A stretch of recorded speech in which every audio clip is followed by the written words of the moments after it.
Welcome out to another edition of the Coach's Mailbag. Coach T from Tackled Trading. I got this question from Ryan actually on Facebook, and I thought it was a really interesting one because it will cross a lot of different areas. Ryan says, do you think employer 401k matching is worth it? Consider this hypothetical example. Suppose someone invests $1,000 in SPY and adds a protective put and sells out of the money covered calls to covered cost of the protective put. Now, they're different. Let's make sure that we separate this here in just a minute. In the second example, suppose they buy $1,000 of the Vanguard ETF that follows SPY trends. We could also include mutual funds there, Ryan. The employer then matches this pre-tax, which brings it to $1,750. In both examples, there's a 40% market pullback.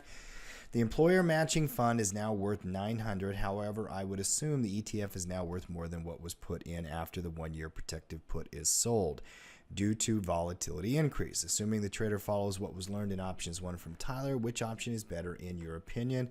And I'm asking for educational purposes, and I'm recording for entertainment, educational, I don't know, some purpose, Ryan. Here I'm going to answer your question and hopefully try to give you a little bit of context. Now, get this question a lot, by the way, in general when I'm talking to people one-on-one, because you have to think about it as an investor. There are many different types of investors, okay? One very typical investor is somebody who's working a job, whether it's their own business or working for a company. They're working a job while they're trying to grow their retirement account. And so they have a goal to retire faster with more money, right? I think that's a lot of people's goals. They want to get to retirement. Now, there's not just one track on this. And the 401k contribution, I got to tell you, I'm not a big fan of company 401k plans.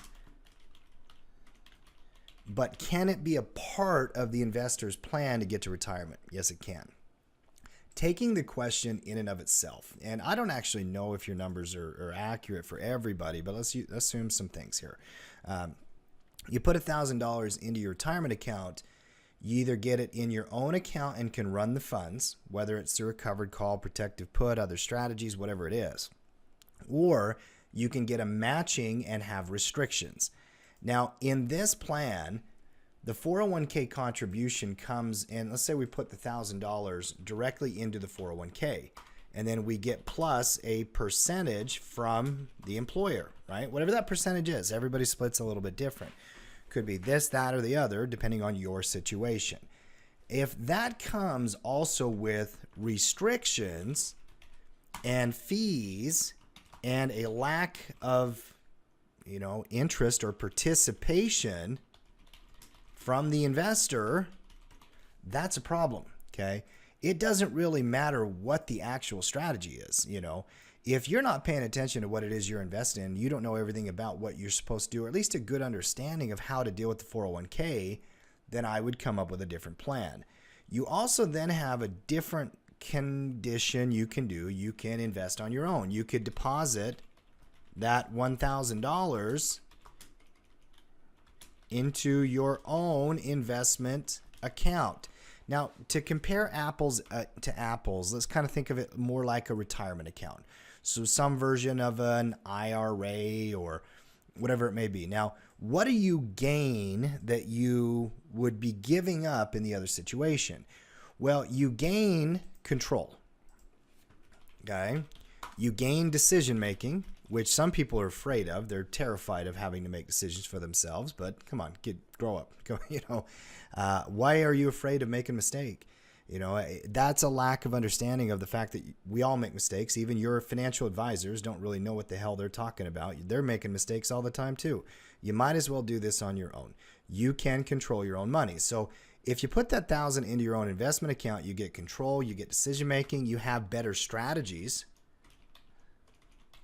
You also have access to products. See, in many 401ks, you can't even buy your own stocks.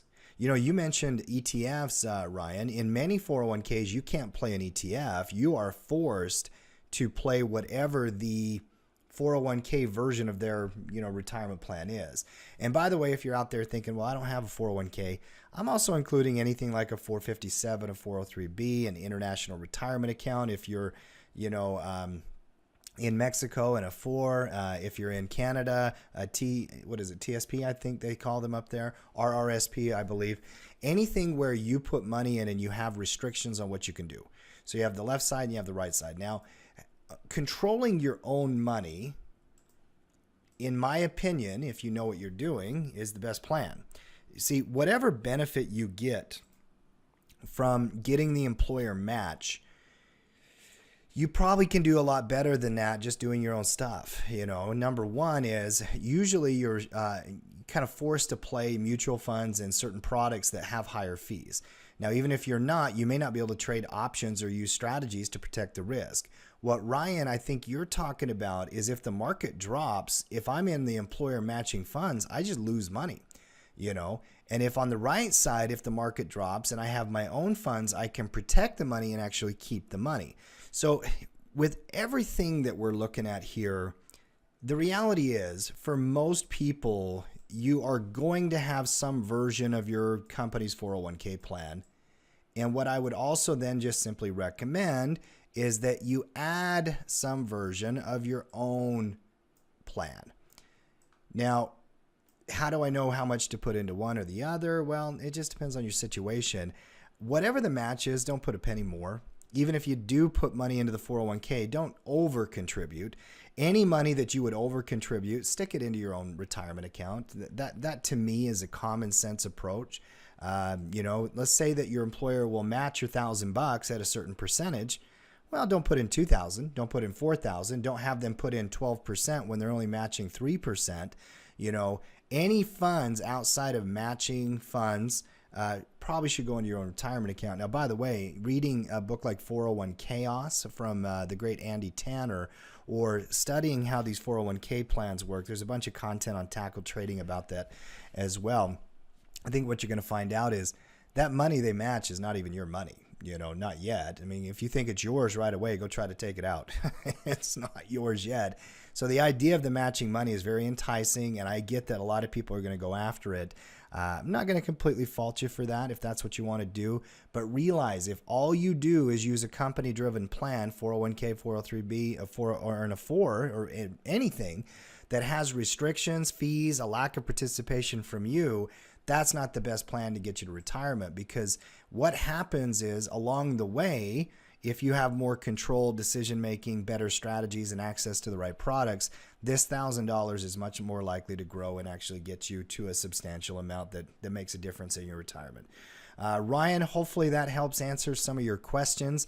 I know there's some specific stuff about the math on whether or not we have a pullback on here and that. I wouldn't overthink that part of it. The reality is, market goes down, you're going to have a problem if you don't have control, right? Now, even the 401k contribution, you can hedge with your own account doing a cross analysis. There's some advanced stuff you might want to get with a coach or a mentor and look at your portfolios one-on-one to help you understand how to do that. Great question, Ryan. Love it. Thanks for sending it in to me, and get in the game. TackleTrading.com.